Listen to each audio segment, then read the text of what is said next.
In-depth journalism in the Memphis community, the Daily Memphian is of Memphis, not just in Memphis, and seeks to tell the stories of this city. TheDailyMemphian.com. Truth in place.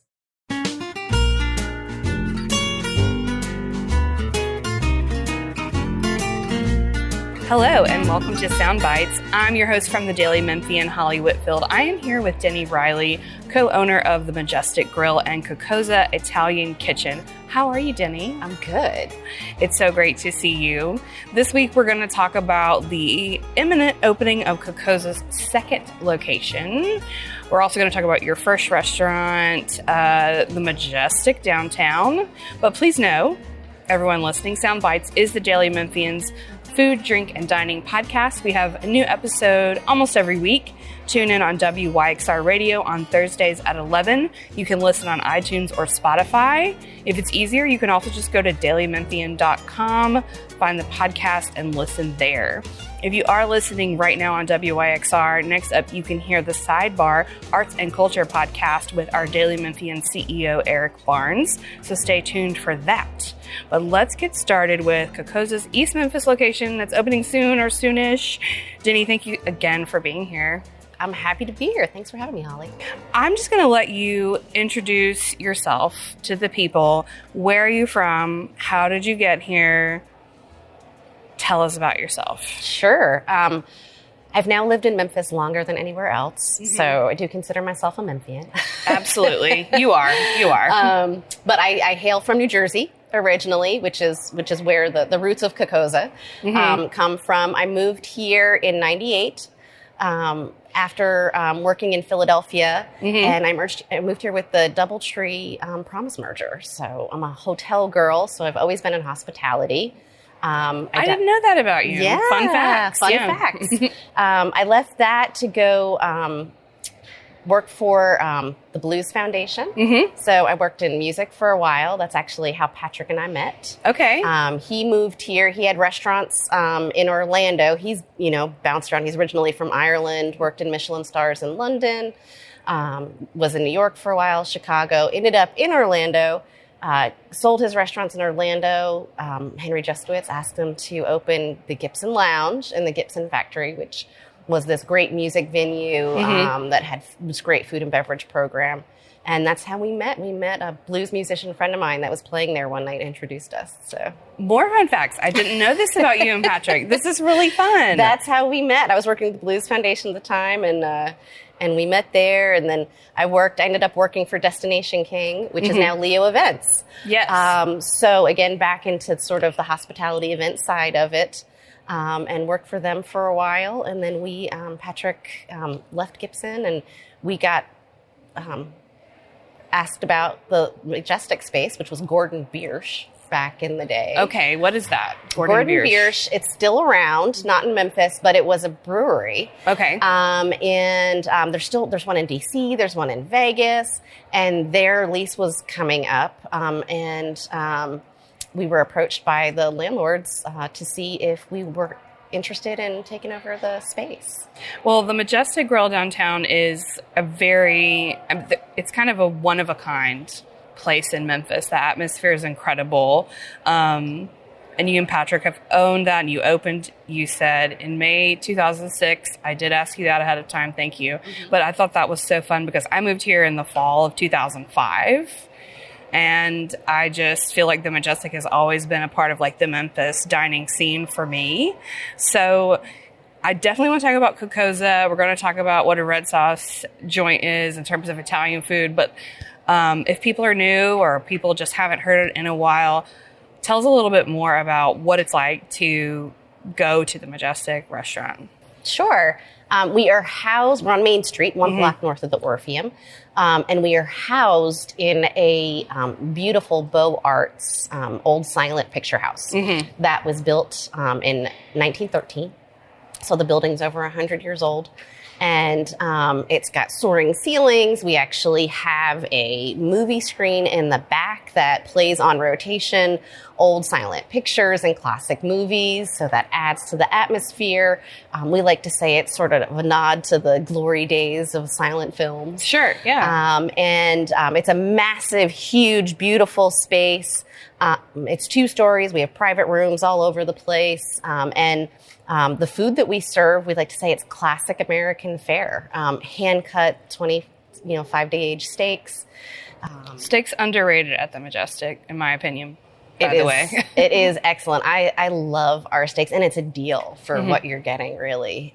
We've always tried to price ourselves to be as fair as we possibly can, because we do have a lot of people that come in, 2-3 times a week. And you can kind of blow it out with a steak one night, or you can come in and split a flatbread and a salad with somebody the next night, or or come in and get a grilled cheese. Yeah, the famous grilled cheese, definitely an important part of the menu. Yes. One thing I love, you guys also host regular events throughout the year, and I feel like it's kind of tradition for people, whether they go to like your Christmas vacation dinner where you show the movie and have a set menu, or Easter's coming up. Yes. Can anyone still get a reservation for an Easter brunch? We do actually check the reservations before I came over here. We have a few reservations open for Easter brunch. We are opening early that day, so we are open at 10, and we do have some earlier reservations still available if you're going to Saturday night Easter Mass or early Sunday morning Easter Mass. And I think we have some reservations, and our hours have changed too. We open until 2:30 now. Okay. Our last seating is 2:30, so you can still sneak in. And of course, we'll have the patio open if the weather's nice, and the bar open. So if you want to just take the chance, come on in and do that. We've got some great specials in addition to our brunch menu, which we've blown up. You've been in. We now have beignets and some fantastic char-grilled oysters on there. The harissa chicken hash is my favorite. Harissa chicken hash. Okay. It's so good. Patrick makes his own harissa spice. The chicken is marinated in that. It is just fantastic too. Poached eggs on top with the Brabant potatoes. So good. So what's the special you think people will be most interested in? So our specials, that's on the regular menu. Yeah, our specials, we're doing crab deviled eggs as an appetizer special. You got to have the eggs in there. And we are doing a salmon cakes with grilled asparagus and hollandaise. And then we are also doing a quiche Lorraine with a side salad. So classic, good Easter, nice, fresh spring. Is your patio dog friendly? Our patio is very dog friendly. Super dog friendly. It's so dog friendly that when we reopened, we actually had a dog patio reopening party. And dogs came dressed up in their best with their bow ties and their vests, and it was hilarious. And we have a Facebook page that's Dogs of Majestic, where we have pictures. How did I not know this? And their dogs on our patio. This is great. All right, I'm writing this down. Okay, Majestic, classic Memphis spot. When I worked downtown, I had lunch there all the time, many brunches there. But you and Patrick opened Cocozza American Italian is the full name in Harbortown, the brick and mortar version in 2022. And you are working on an expansion. You're not moving, you're expanding, right? Correct. To This East is Memphis. Cocozza 2. Cocozza 2. You hope to open in May 2025. It's, Yes, May. May-ish. We will be doing sort of soft opening friends and family stuff in May, and definitely full-blown June. June. Okay. I want to hear all about the new location, the plans, the renovations you've done in that space, where it is. But I know that you have a good origin story for Cocozza. Tell us. How did that get started? It's pandemic related. Spoiler alert. It is a COVID baby. We, even when we could reopen the Majestic Grill, after all the restrictions were lifted, for those of you that haven't been in the Majestic Grill, it is 10,000 soaring square feet. Right. It's huge. I tell people it takes 20 people just to turn the lights on in there. So it takes a lot. It takes a lot of product to staff it. Our food, is best eaten there, although we do have delivery now. When we could reopen, we decided we're very event driven. We are the power lunch place. None of the people were back in their offices. There was nothing going on at the Orpheum. You know, the NBA was still in their little bubble in Orlando. We had none of the events that drive our business. Yeah. So we made the decision. We thought it was smarter financially to not reopen the Majestic. But we were going stir crazy. We still had our management team on salary. They were going stir crazy. We were feeding our entire staff 3 days a week with meals for them and anyone they needed to feed in their circle. So we had a lot of expenses. We needed to bring some money in. And we also wanted to stay relevant. You know, everybody else was reopening and there was a lot of excitement about that. And we didn't want to just sort of fall by the wayside. So Patrick and I had already had this Italian-American concept flushed out, complete with a logo and everything for another project that the project itself that was going to be going into ended up falling through, but we still had this whole thing. Yes. And so we went to our partners at Harvest Creative, who do all of our marketing and logos for us, and said, and they had helped us with that concept and said, hey, we're going to change the name. It was called Rocco's. After an Italian friend of Patrick's from Chicago. And we said, we want to name it Cocozza, which is my family name. And can you guys do this with us? And they said, yeah. So they, just changed a few things on the stuff they already had. Patrick, flushed out the menu. I went down the deepest rabbit hole ever with, my family's history, uncovered some Memphis connections, which was wild. And we decided to open this pop-up on the patio. And we have that great 80-seat patio right in front of the Majestic. So anybody that wasn't comfortable, coming in, we just did the patio and we did to go. Yes. Because Italian food travels great. It sure does. A lasagna tastes just as good, if not even better, traveling 45 minutes from downtown to Collierville. So it really worked out well. And we realized we could do it with, fairly inexpensive ingredients, dried pasta, garlic, and tomatoes. Makes sense, yes. Have a very succinct menu. And with 7 of us, with my entire management crew. So, my GM waited tables. I hosted, our bar manager waited tables, and it was 3 guys in the kitchen and a couple of our other managers filling in spots. Running a tight ship there. That was it. And it was a blast, and it just exploded, and people loved it. And I know you came in quite a bit, and it sort of became this little oasis and ray of hope for people. And when we reopened the Majestic, we had to close Cocozza. Yeah. I remember that. I mean, I remember getting the whole Cocozza kind of delivered one day, and it just felt like there hadn't been a party, there hadn't been a celebration in a while. And I remember it just really warmed my heart to be able to sit down. I think there were some drinks to go that were included, so it kind of forced you to have that nice dinner dining experience, the way that y'all presented your takeout and your patio service. And I think people needed it at the time. So when it went away, it was kind of like, okay, well, what if it doesn't go away? And I guess you had the same idea. We did. Luckily, one of those people that really fell in love with Cocozza was our good friend Alex Turley, who used to spend his summers on the Jersey Shore. Yes. And loves Italian food, loves New Jersey Italian food, particularly. And he came to us and said, guys, I've got this great space for you over in Harbortown. Let's open a Cocozza. And you said, okay. So we said, okay. And, people had been after us for years to open another Majestic out in Germantown or East Memphis. And we always said no because, sort of as you stated earlier, Majestic's one of a kind. Yeah. It's so tied to the building and the history of the building that we've kind of... The environment. We said we really can't do that. It's too much of the space.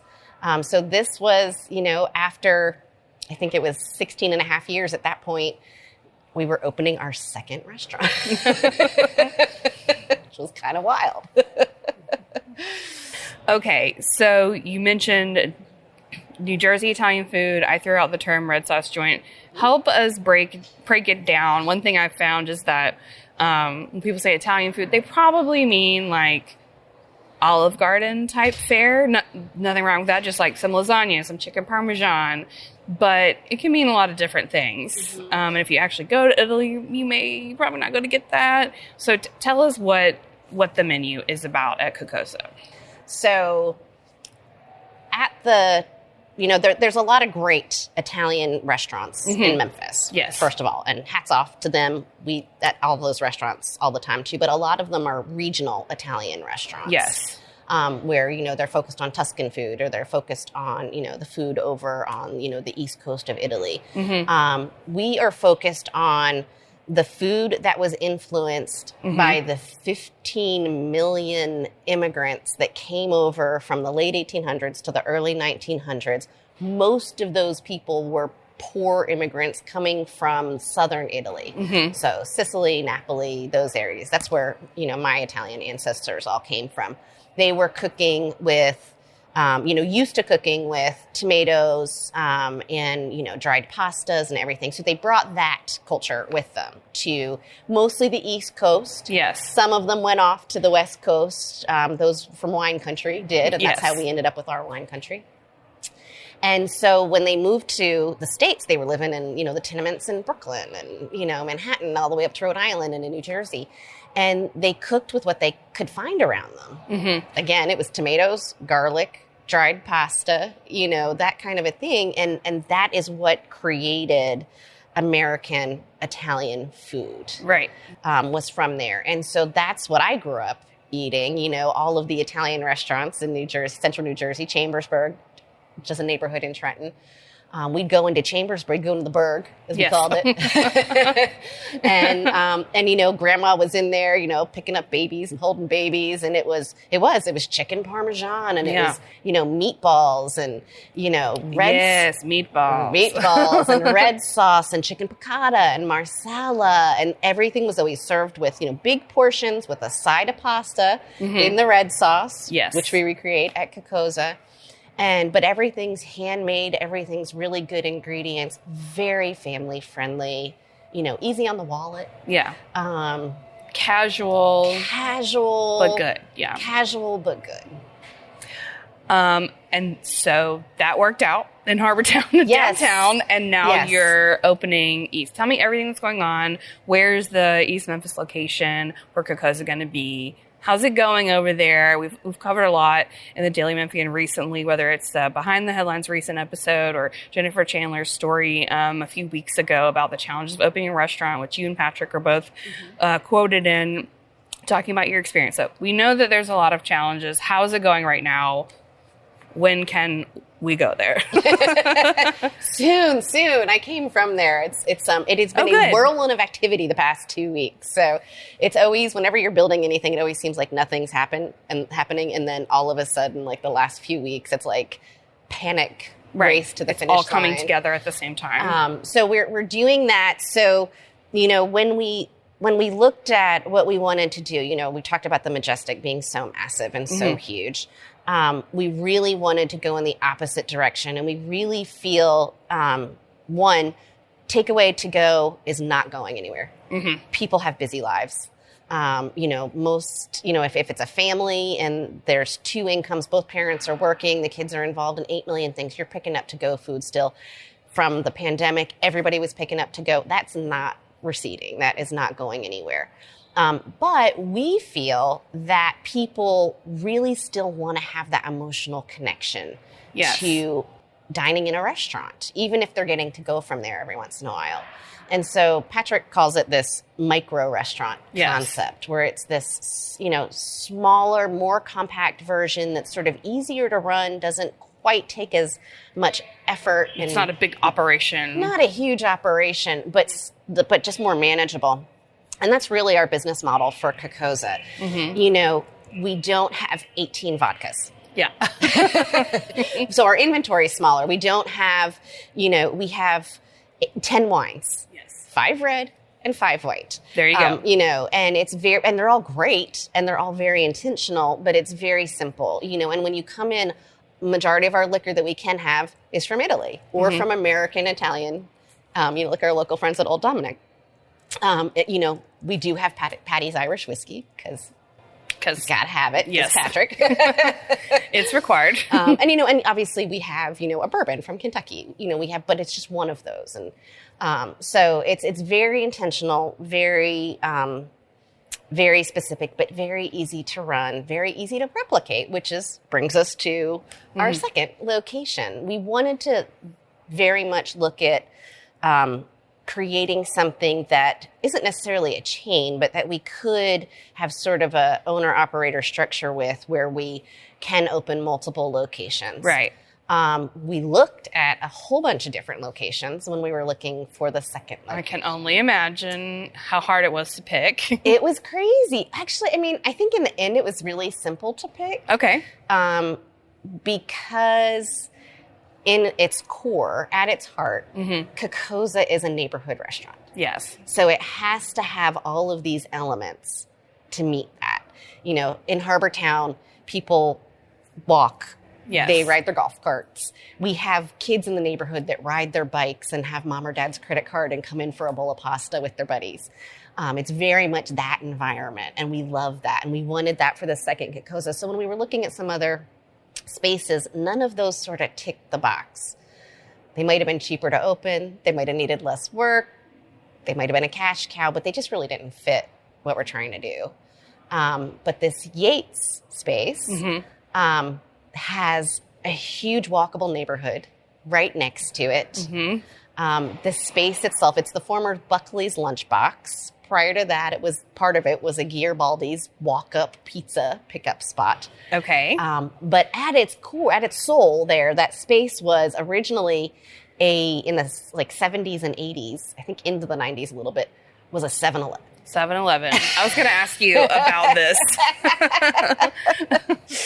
And it holds such core memories for any East Memphians kids and that, people. that grew up in that area. I mean, the amount of people, Justin Foxburks, the photographer, he was like, I used to ride my skateboard there from my grandparents' house. Clark Schifani from Old Dominic was, oh, my parents had a house account there. I thought I was hot stuff in the 5th grade because I could be like, put it on the Schifani account. I need a 7-Eleven soda. Yeah, and that's great. Jen's husband, Paul, he called me. He was like, oh, my God.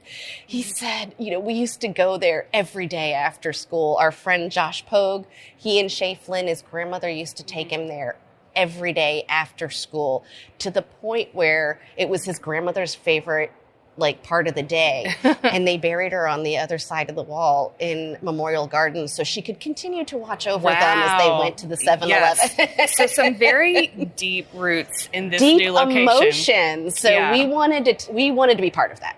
We wanted people to be able to feel that connection to Cocozza East that they did to, that 7-Eleven and that space. So you had to do a lot of work inside. What all have you done? We thought it was going to be slightly more turnkey than it turned out to be. As it does. Yes. The building itself needed a ton of work. So we ended up pretty much going down to the studs. Yeah. And taking everything out, which in the long run is fine. It's a little bit more frustrating and delayed our opening a little bit. But what it does mean is that everything should last a little bit longer, hopefully. So we'll hopefully have less maintenance, knock on wood, to deal with because of that. So we're very excited about that. It's very much a construction site right now, but anybody that's driven by, I'm sure has seen just, It's just like Poplar and Yates. If you've seen the work going on. Yep. Just right off of Poplar down there. That's what this is. Yep.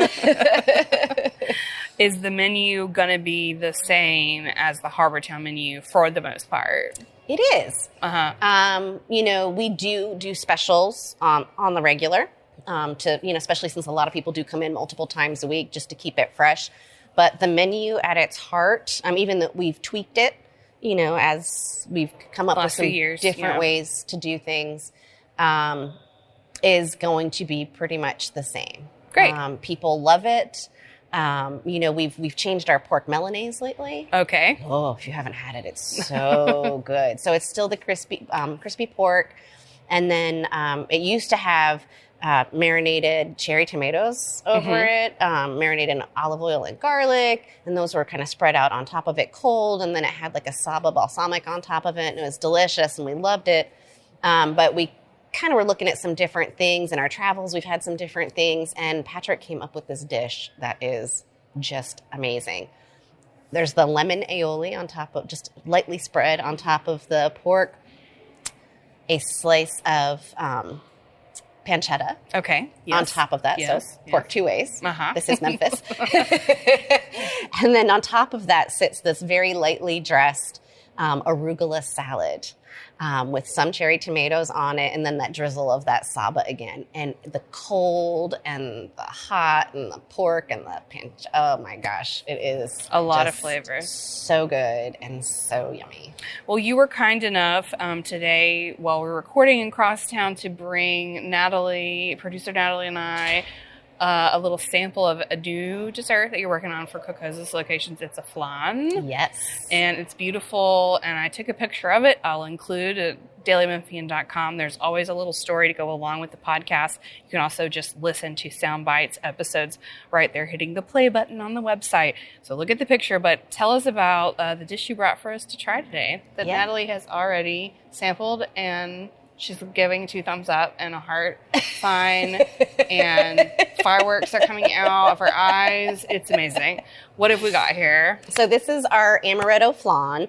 We had 3 original desserts on the menu. Mimi's cheesecake, which everybody loves. Helen's tiramisu, named after our friend Ronnie Kastner. His daughter Helen, who has requested Patrick's tiramisu since I think her 5th birthday, and she's now a freshman in college. Perfect. And then we obviously have the classic cannolis on there. But what we realized is all of those desserts are not gluten-friendly. And Cocozza has gained quite a reputation as a great restaurant for those looking for gluten-free options. So do you have gluten-free pasta, or you just have options that don't have gluten We have naturally, an excellent a gluten-free pasta that we source from Italy.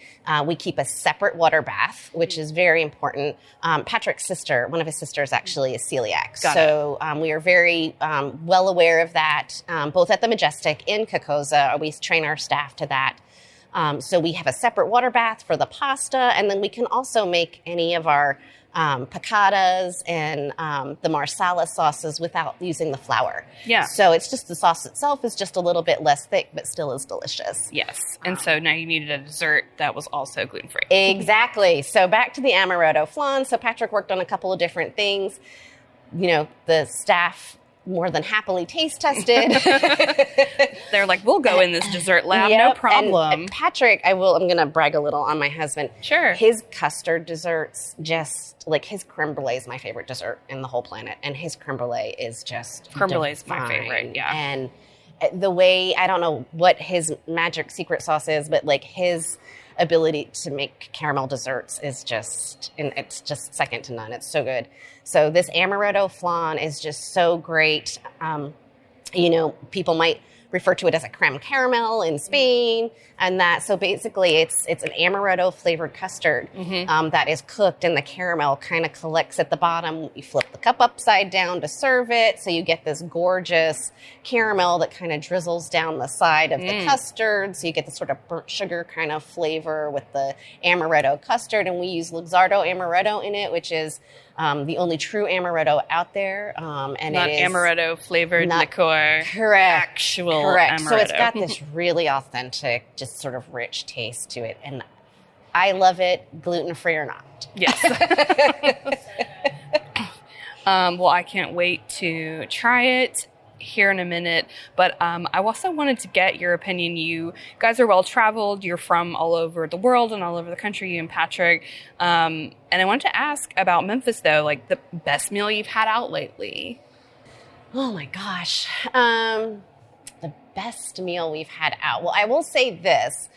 Our son is at a new school in East Memphis, kind of right around the corner from the new Cocozza. We have been picking up probably once a week Mosa, Asian Bistro. They just do such a solid job. It's right around the corner from the school, so it is easy to get. That sesame chicken my son loves. He also loves, and I love the combination of cultures. Michelle, one of the owners, her husband is Jewish, and they make these wonderful Mosa sliders. Yeah, They're so good. It's on Ricky's Cookies Bakery. It's on the It's like a brioche bun kind of thing? It's a or just a bun? matzo. And so it's this delicious bun, and it's almost like a banh mi kind of. They roast the pork. We always get the pork one, and it's roasted pork, and then it's got sort of all the banh mi toppings on it, the carrots and the cilantro and the good crunchy stuff. It's so good. And then so we pick up a lot from there, and we love it, and it's family friendly. They're also very, very excited. They love Cocozza. She's very excited about us opening around the corner. Yeah.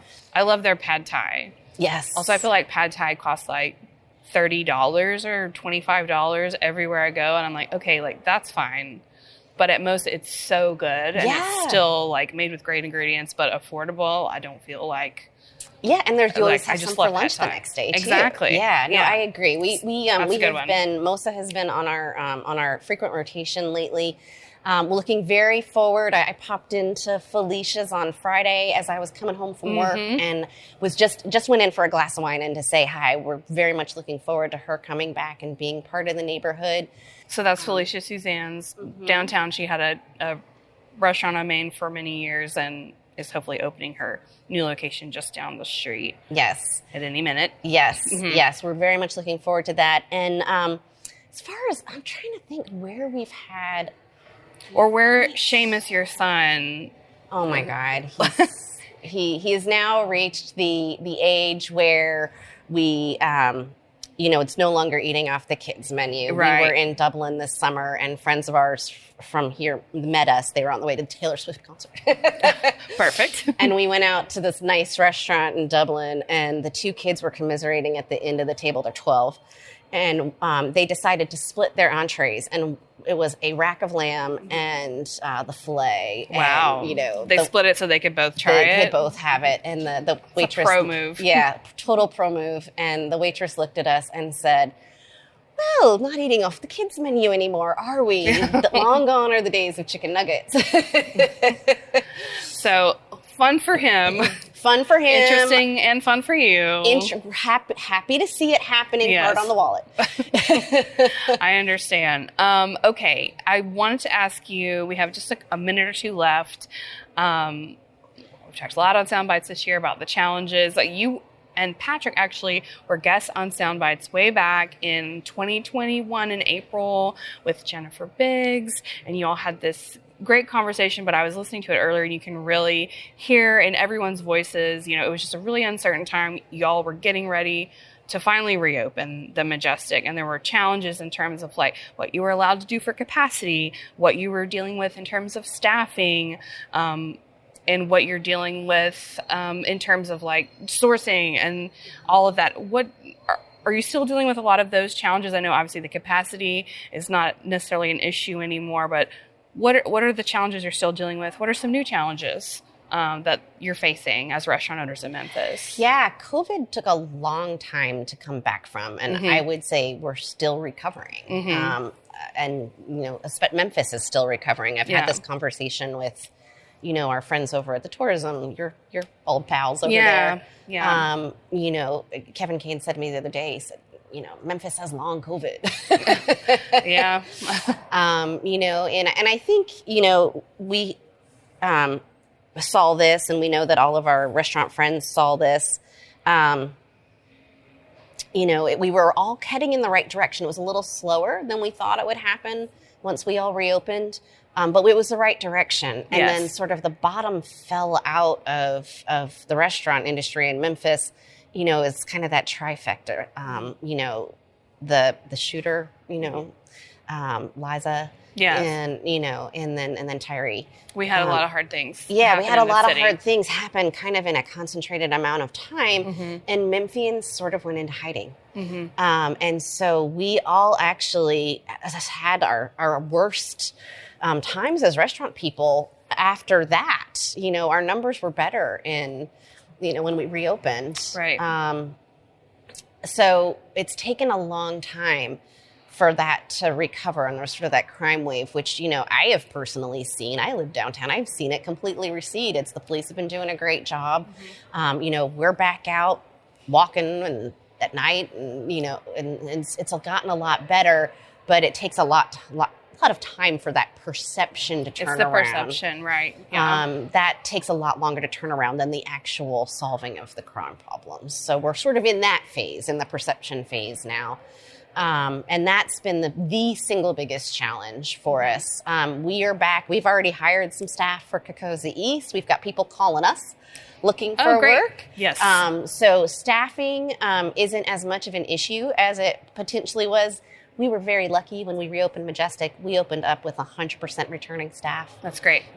So we were very, blessed with that. But so some things are going right because you're getting ready, obviously, to expand your business. With a third restaurant. all of our dishes are in stock. Yes. Yay! Yay! All of that kind of stuff. So that supply chain stuff is okay.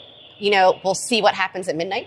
Yeah. Tonight. Sure. I don't know when this is airing. Everyone is doing the same thing. Yeah. So not sure.